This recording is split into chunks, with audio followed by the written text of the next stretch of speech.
नमस्कार मित्रों, आपका स्वागत है हमारी चैनल ITI CBT एग्ज़ाम में। तो आज हम बात करने वाले हैं फिटर टेट के सेकंड ईयर का पेपर सॉल्व करेंगे जो 25 मार्च 2021 को पूछा गया था।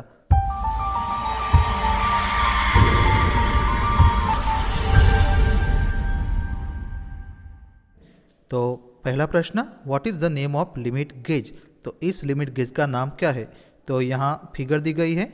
यहाँ option plain ring gauge, B taper plug gauge, C progressive plug gauge और D double ended plug gauge. तो इसका सही जवाब है option number C, progressive plug gauge.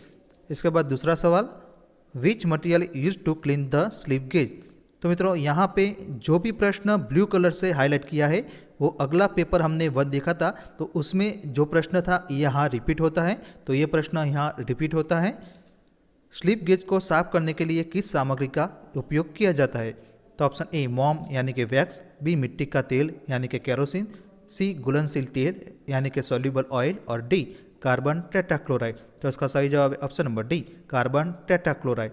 उसके बाद दूसरा सवाल, वेयर इज सर्कुलर टेपर की यूज। तो सर्कुलर टेपर की का उपयोग कहाँ किया जाता है। तो ये भी प्रश्न यहाँ रिपीट होता है। तो option A light duty transmission, B दिशात्मक रोटेशन, सी कम गति की आवश्यकताएं पर और डी उच्च गति की आवश्यकताएं पर। तो इसका सही जवाब है option number A, light duty transmission. इसके बाद अगला सवाल, which nut protect the bolt and thread from damages.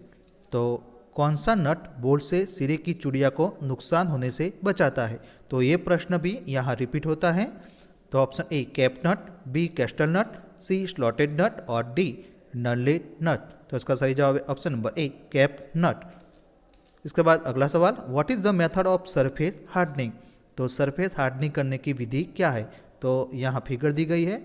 Option A nitriding, B pack carburizing, C flame hardening और डी इंडक्शन हार्डनिंग। तो इसका सही जवाब option number B, pack carburising.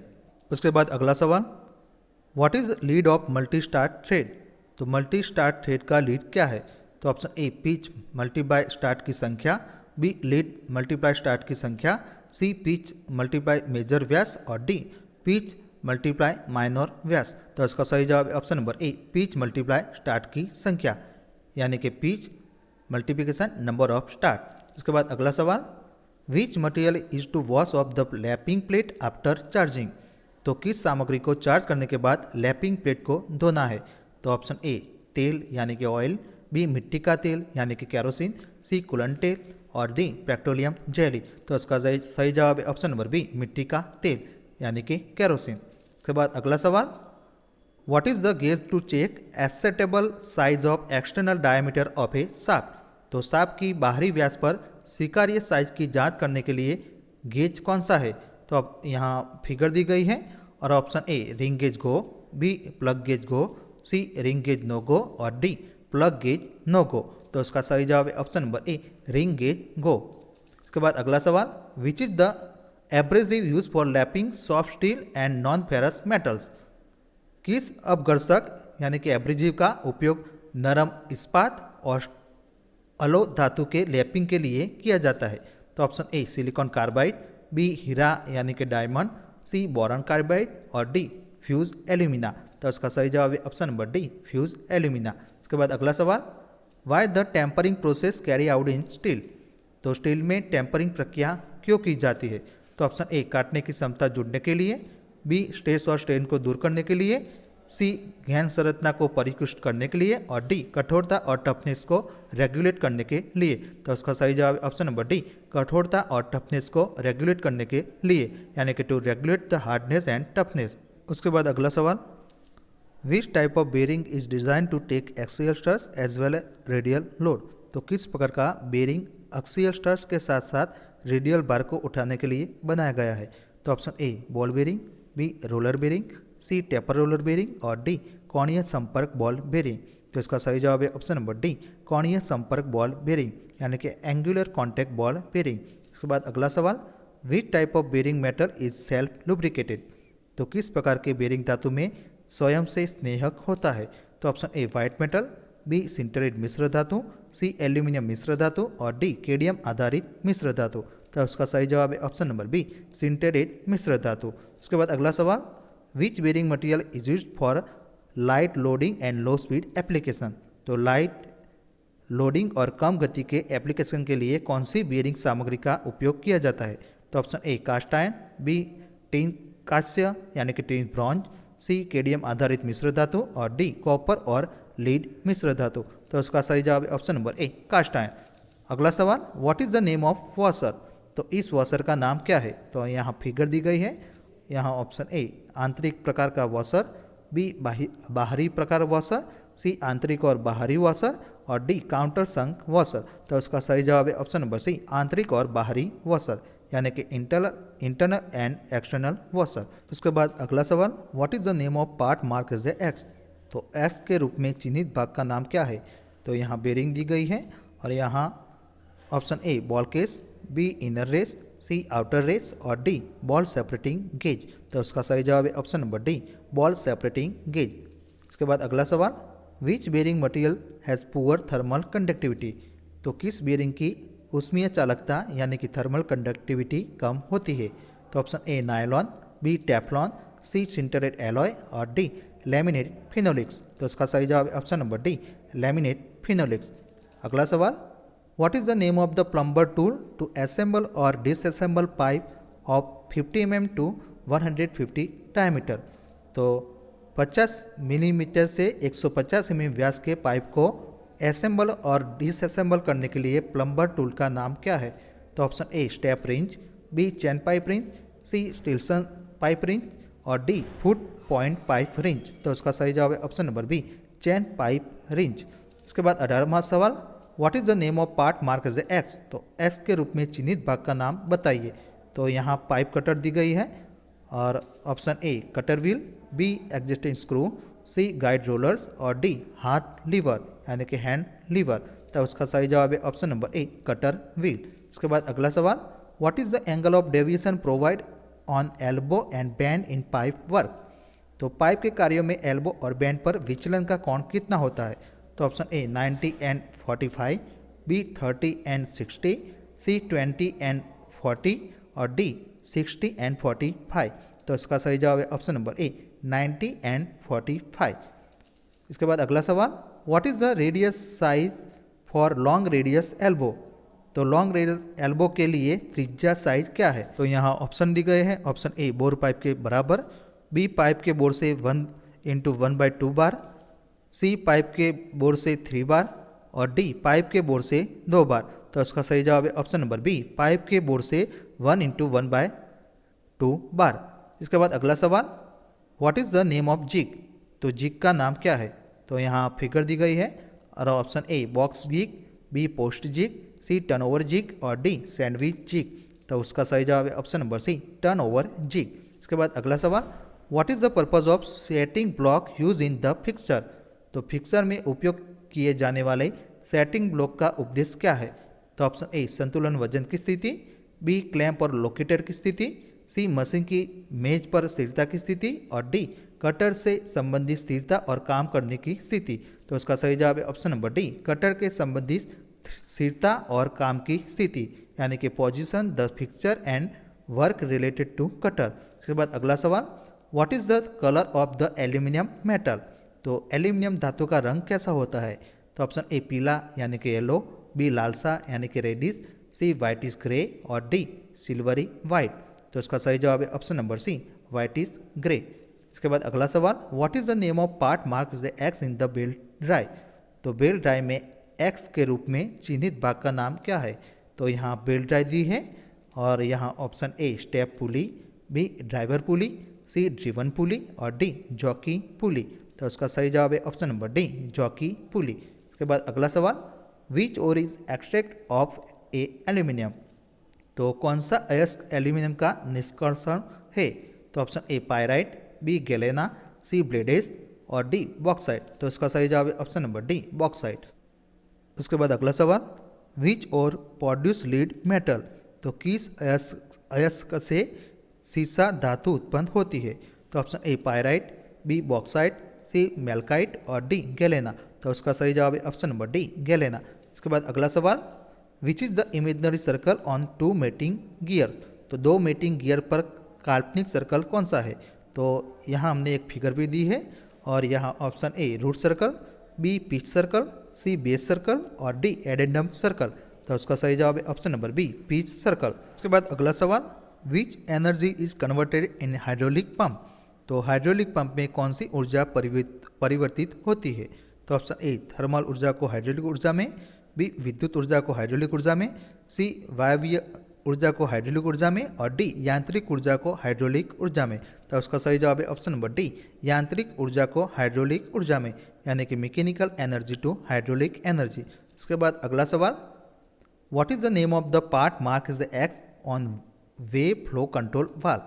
तो एक तरह से प्रवाह नियंत्रण वाल्व में एक्स के रूप में चिन्हित भाग का नाम क्या है। तो यहाँ फिगर दी गई है, यहाँ option A throttling screw, B notch, C spring bolt की ओपनिंग, डी वाल्व सेट। तो उसका सही जवाब है option number A throttling screw. इसके बाद अगला सवाल, what is the unit of pressure in SI unit. तो एसआई इकाई में प्रेशर की इकाई क्या है। तो option A kilogram, B pascal, C pound और डी मीटर। तो इसका सही जवाब है ऑप्शन नंबर बी पास्कल। इसके बाद अगला सवाल, which law state that the pressure extracted on a liquid is transmitted equally in all the direction. तो किस नियम में कहा गया है कि एक तरल पर डाला गया दबाव सभी दिशाओं में समान रूप से प्रसारित होता है। तो option A Boyle's law, B Pascal का नियम, सी हुक का नियम और डी आर्किमिडीज सिद्धांत। तो उसका सही जवाब है ऑप्शन नंबर बी पास्कल का नियम, यानी कि पास्कल लॉ। इसके बाद अगला सवाल, which valve is an orifice or restrictor in hydraulic system. तो हाइड्रोलिक सिस्टम में कौन सा वाल्व ओरिफिस या रिस्ट्रिक्टर है। तो option A flow control valve, B check valve, C direction control valve और डी प्रेशर वाल्व। तो उसका सही जवाब है option number A flow control valve. इसके बाद अगला सवाल, एक्स के रूप में चिन्हित प्रतीक का नाम क्या है।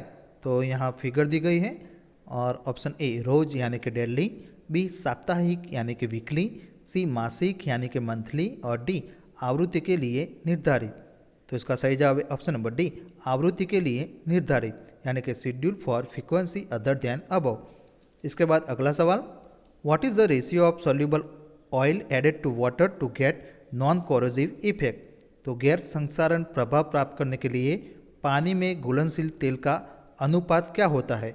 तो ऑप्शन ए 1:05, बी 1:10, सी 1:15 और डी 1:20। तो इसका सही जवाब है ऑप्शन नंबर डी 1:20। इसके बाद अगला सवाल, which property state that the temperature of the lubricant is able to flow freely while forced.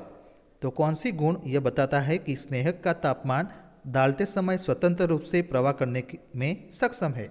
तो ऑप्शन ए तेलीयता यानी कि ऑयलनेस, बी अग्निबिंदु यानी कि fire point, C power point और डी फ्लैश पॉइंट। तो इसका सही जवाब है option number C power point. इसके बाद अगला सवाल, what is the main advantage of toothed chain drive. तो दांतेदार चैन ड्राइव का मुख्य लाभ क्या है।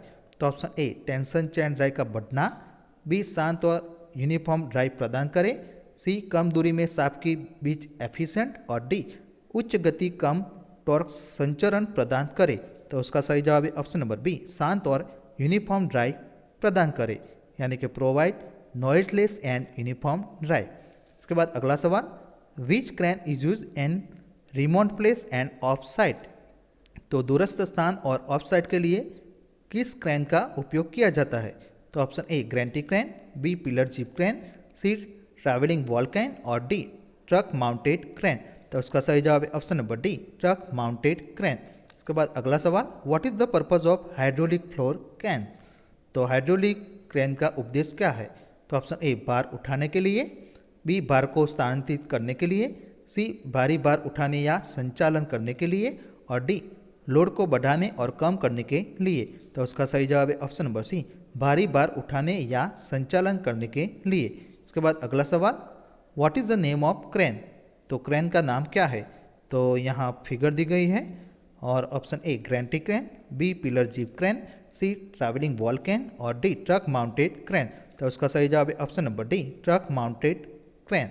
इसके बाद अगला सवाल, why foundation bolt are essential to machine. तो मशीनों के लिए फाउंडेशन बोल्ट क्यों आवश्यक है। तो ऑप्शन ए कंपन निरीक्षण करने के लिए, बी मशीन को मजबूती से पकड़े, सी उत्पादन में सुधार और डी मशीन को शिफ्टिंग से बचने के लिए। तो उसका सही जवाब है ऑप्शन नंबर बी, मशीन को मजबूती से पकड़े, यानी कि होल्ड मशीन फर्मली। इसके बाद 41वां सवाल। तो यहाँ मित्रों 41 से 60 जो प्रश्न है ये वर्क्स ऑफ कैलकुलेशन और साइंस के हैं। तो यहाँ 41 प्रश्न, विच is the main purpose of using the lubricant oil engine moving part. Engine चलती भागों में स्नेहक तेल का उपयोग करने का मुख्य उद्देश्य क्या है। तो ऑप्शन ए क्षमता बढ़ाने के लिए, बी घर्षण को कम करने के लिए, सी वहन क्षमता में सुधार करने के, और डी स्थायित्व में सुधार करने के लिए। तो इसका सही जवाब है ऑप्शन नंबर बी, घर्षण को कम करने के लिए, यानी कि टू रिड्यूस फ्रिक्शन। इसके बाद अगला सवाल, विच depend on the frictional force. तो घर्षण बल पर कौन निर्भर करता है। तो ऑप्शन ए धातुओं का प्रकार, बी संपर्क सतहों, सी संपर्क धातुओं की मात्रा, और डी धातुओं की गुणवत्ता। तो उसका सही जवाब है ऑप्शन नंबर बी, संपर्क सतहों, यानी कि कॉन्टेक्ट सरफेस। इसके बाद अगला सवाल, what cases the efficiency of machine bye maintaining the lubrication.